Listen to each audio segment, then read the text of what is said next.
Euroconexión.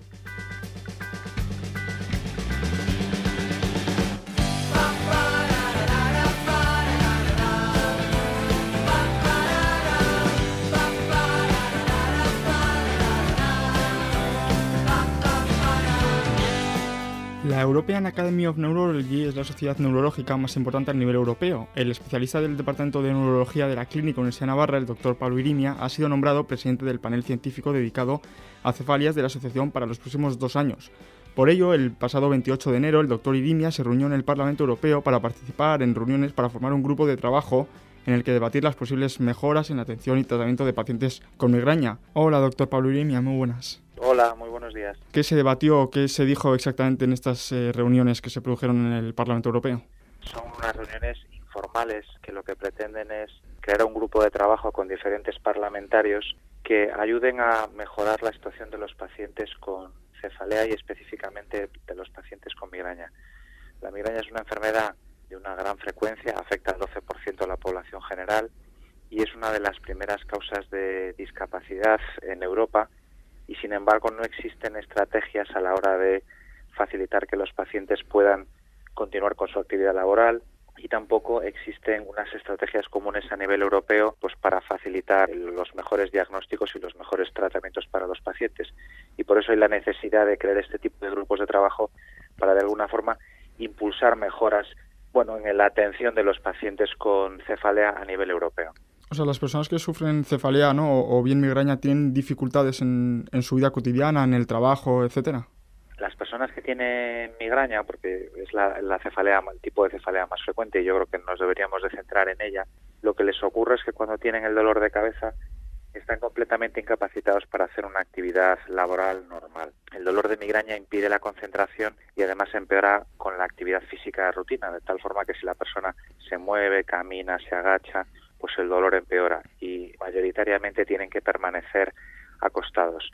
Muchos de los pacientes lo que piden para mantener su actividad laboral con normalidad es una mayor flexibilidad, puesto que el dolor aparece de una forma imprevisible y efectivamente durante unas horas uno no puede trabajar, pero luego podría hacer vida normal y que luego de alguna forma se mejoren las condiciones laborales de los pacientes en el sentido de que los pacientes con migraña son mucho más sensibles a la luz y al ruido, por ejemplo, y hay pequeños cambios que se pueden hacer en el entorno laboral que pueden beneficiar a los pacientes y evitar que esos dolores de cabeza aparezcan con tanta frecuencia. Cosas tan sencillas como cambiar determinados focos en el entorno laboral o disminuir el entorno ruidoso que pueda haber en el trabajo de una persona. ¿Piensa que la gente no está demasiado concienciada a lo mejor con este tipo de personas?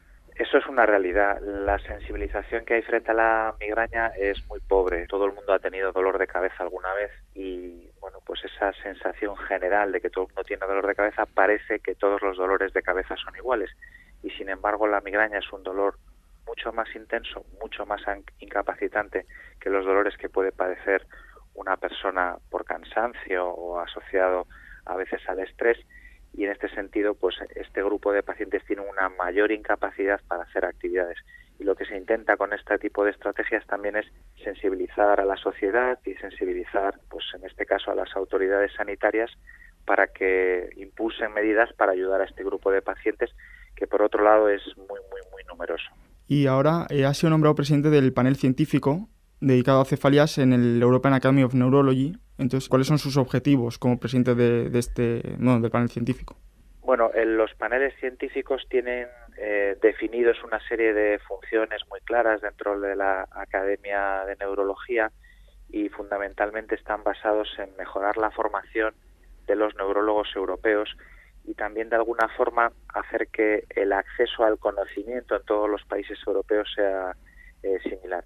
En este sentido, una de las cosas que vamos a impulsar es la creación de una serie de guías de diagnóstico y tratamiento de diferentes tipos de dolor de cabeza que sean accesibles para todos los especialistas a nivel de la Unión Europea y de esa forma mejorar su formación en este tipo de enfermedades.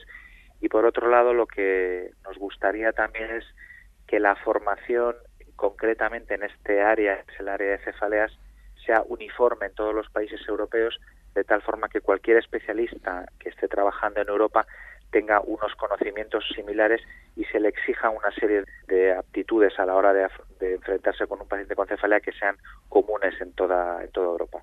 Y acaba de comentar que hay diferentes tipos de dolor de cabeza. Sí, hay más de 300 tipos de dolor de cabeza, asociados a veces a lesiones en el cerebro, que es lo más infrecuente, o asociados a algunas enfermedades médicas, y también hay lo que se denominan las cefaleas primarias, entre las que está pues la migraña, probablemente la más frecuente en consulta y la más incapacitante, y luego algunos otros tipos de dolores de cabeza primarios, es decir, que nos acompañan de lesiones en el sistema nervioso y que son también relativamente frecuentes y producen mucha incapacidad a las personas que lo padecen.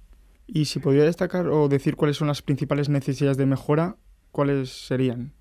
Bueno, yo creo que hay que dar pequeños pasos para tratar de mejorar la vida de los pacientes en general con cefalea y concretamente a los pacientes con migraña.